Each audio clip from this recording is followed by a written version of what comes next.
Now, before we explore today's topic, I just want to give some context. You see, a lot of my videos are whiteboard animations, just like this introduction. But this type of video is primarily a listening experience. So this might be one that is geared for the headphones, or it might be geared for the car as you drive to work, or it might be something that you play while you're resting in your living room. Or maybe you're just lying in your bed and you want that auditory experience to supplement your day. With that being said, I hope you enjoy the content and I sincerely hope it brings some value. Let's begin. Nathan, what first inspired you to begin a business? Okay, so with regards to what inspired me, there was a variety of factors. I guess most people, when they start a business, they're thinking of financial freedom, so they're thinking of starting up like a sole trader or an LLC. And obviously financial freedom is essential in a capitalist country. But for me, I wanted to have an element of financial freedom, but I wanted to provide social benefit. And as someone who is neurodivergent, someone who is diagnosed with dyspraxia, someone who has suspected ASD, I wanted to give back to that community. So I wanted to, number one, provide social benefit, but I also wanted to provide social benefit to people that are neurodivergent. So with that in mind, when I did my last master's, which was in the moving image, I had that in mind, but also I was trying to develop a new career in the creative industry. So once I'd finished the masters and I saw that there was this concept of not only putting on exhibitions but being able to get funding for exhibitions, to me it made sense to try and formulate something around that. So when I could see that, number one, there was this, you could do exhibitions, you get funding for exhibitions, and then number two, what I could do then is tailor my exhibitions towards neurodivergent people, and that was a big thing about this social enterprise, was to platform and pay neurodivergent artists. So yeah, it all kind of came together in that type of way. So I guess financial freedom's one of it, social benefit is another, and then being that neurodivergent person, I wanted to combine all those elements, and I came to a point where I saw that I could combine those elements. So that's what made me start a business. And then I guess the next thing was then formulating the social enterprise, which there was some complexities to it. I had to get someone on board to structure it accordingly with the business plan to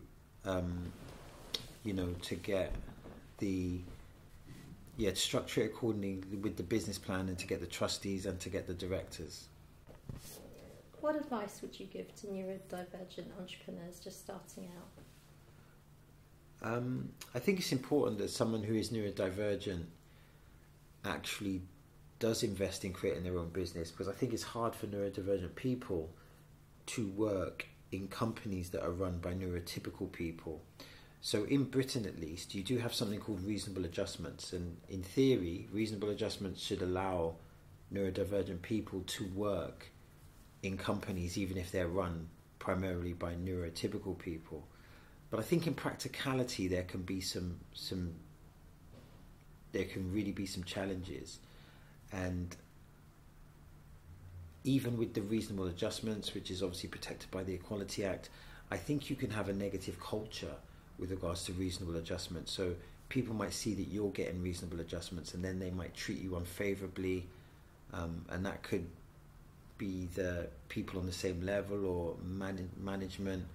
So I think actually trying to start a business can be good for a neurodivergent person.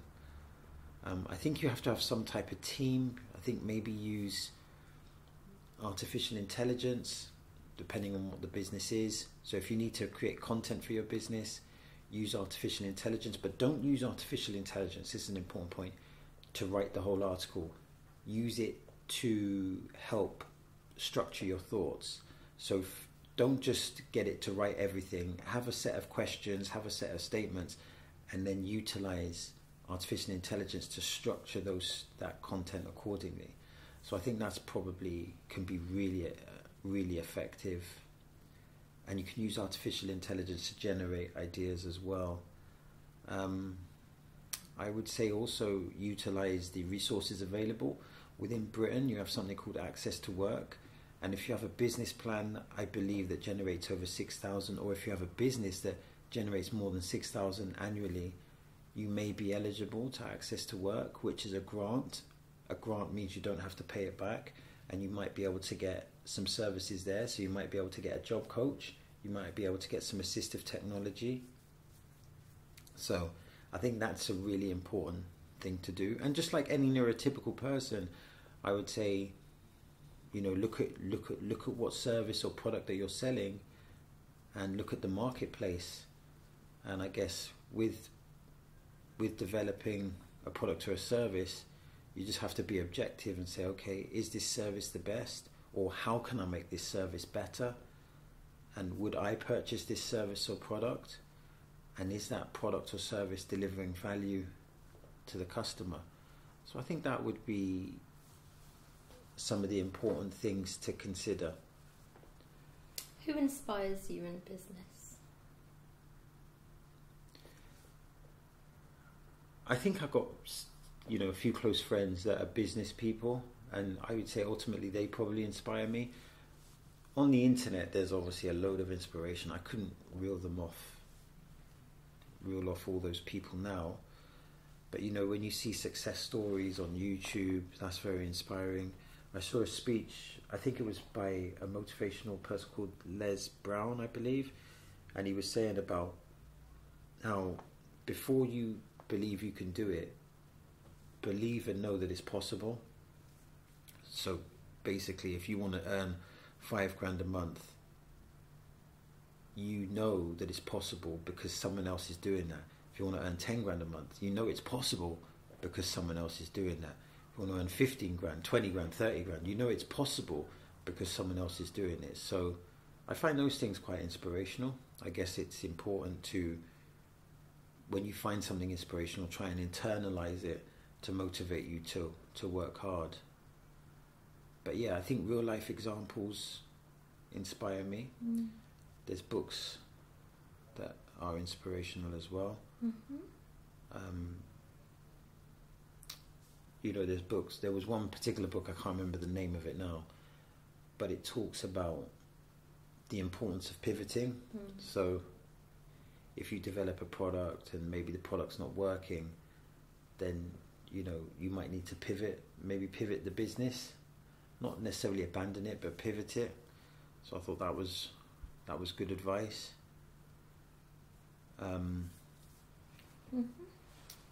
Yeah, so I think things like that can be really beneficial. How do you balance your well-being with the needs of running a business? Yeah, I don't think I'm doing very well in doing that at the moment, but I would say ideally, if I was achieving that, I think for me, I like to do deep work. So I like to get up, do deep work.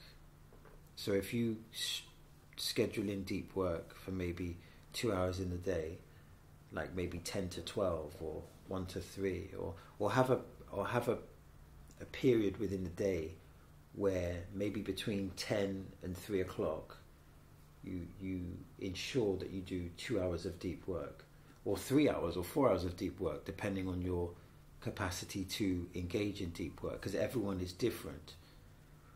So that's one thing. I would also say exercise is really essential. So make sure that you're exercising regularly, because there's a correlation between exercising and having positive mental health. So I would try and develop a routine that incorporates deep work and incorporates exercise for your mental health, and will also affect in a positive way your productivity. And for me, I like to walk. So in the evenings, to take long walks, I find it, number one, I find it therapeutic. Number two, you could argue that's a form of exercise. But number three, I feel like I can formulate my ideas at that point. So when I'm walking, I'll formulate ideas, but also I'll formulate solutions as well. So So I think that's essential, and I guess having mechanisms that give you feedback into either how your business is doing or how you can improve it. I think that's quite important. So maybe ask people in your team. You might be a one-person business, but you might have a PA or a job coach or something like that, and maybe ask them, how do you think this product can be improved? Or how could this service be improved? And then listen to their response. So, and listen to your customer, whoever that may be. With my business, it's quite grant driven, which is different. But if you have paying customers, and even with grants, I still collect feedback. Like when I did an exhibition called Hidden Voices of Power, we put out surveys for feedback, and part of it, I believe one of the questions was, how could this be improved? So I think that's important. Get feedback, listen to your customers, and then once you get maybe a reoccurring theme, then it's important to act on that to improve the service. What have been some of the biggest challenges of setting up a business? To me, what would have been a big challenge if I wasn't able to get someone to write the business plan and to structure the formal elements of a social enterprise, for want of a better word. So if I was left to my own devices to set up a social enterprise, to do the trustees, to set up the directors, to set up the banking the appropriate way, to set up the business plan and things of that nature, then the barriers would have been exceptionally difficult and it may not have got done. But because someone was allocated to do that, then that wasn't a problem. So that potentially would have been the biggest barrier. I guess when we're talking about my social enterprise, Neuroexpression, one of the biggest barriers is getting grants to fund it. So you want a great idea, and when you get a great idea, then you want to get the funding to be able to materialize on getting that great idea. And getting grants is actually very challenging. You might have to apply again and again. You might not get it the first time, and that can be very discouraging. And mentally, that can be quite challenging as well. So when you're rejected, I think human beings, I think Homo sapiens definitely have they find rejection difficult. So I think in a business of any nature, you're dealing constantly with rejection, and you need to kind of develop a way to be able to handle rejection. But not only handle rejection, be solution focused to say, okay, for example, in the grants, I've been rejected. Now emotionally I have to deal with the rejection, but now I have to find the solution for when I reapply to increase my chances of getting that grant. And lastly, what are your plans for 2025 with Neuroexpression? Yeah, so my plans are, well, with Neuroexpression specifically, we've got a project funded where we're going to create, so the ethos of the project that's being funded is to get social engagement from the neurodivergent community. So the ways in we're going to achieve that is we're going to have a neurodivergent friendly book. This is a book geared for neurodivergent people. It will tell stories. So it will tell the stories of different neurodivergent people about their lives. And also the neurodivergent book, the reason why it's called a neurodivergent friendly book is that it will have higher fonts, larger fonts. It will have pictures. It will be a book that will be more accessible for neurodivergent people. So that I'm really excited about. But what's going to supplement the book, and the more important part of the book, is the feedback and engagement from the neurodivergent community. So we'll have a venue hire where we'll have an exhibition it's more than promoting the book, it's more about promoting the idea and embracing neurodivergence. And then we're hoping to build the neurodivergent, some form of neurodivergent digital community as well, and get feedback from the neurodivergent community and really start to have those dialogues with the neurodivergent community. So that's probably that's the biggest thing with regards to neuro expressions. I then have another exhibition that is planned and funded, but that's for 2026, and that exhibition will be a neurodivergent friendly exhibition. And in that exhibition, we will, similar to the other project, neurodivergent people will be paid. They'll be given a platform, and additionally to this, because that will be neurodivergent artists creating works of art, but we're also going to have it filmed in virtual reality and have a link, so anyone who is unable to go there, to go to the actual physical exhibition, can experience the exhibition digitally in their own home, as long as they have the link. So that's two projects we're really excited about, and this is getting a bit more, even more ambitious, because I want to hopefully set up a separate company, maybe an LLC, and I'm hoping to set that up next year, and that will run alongside Neuro Expressions. So that's the plans so far. Thank you.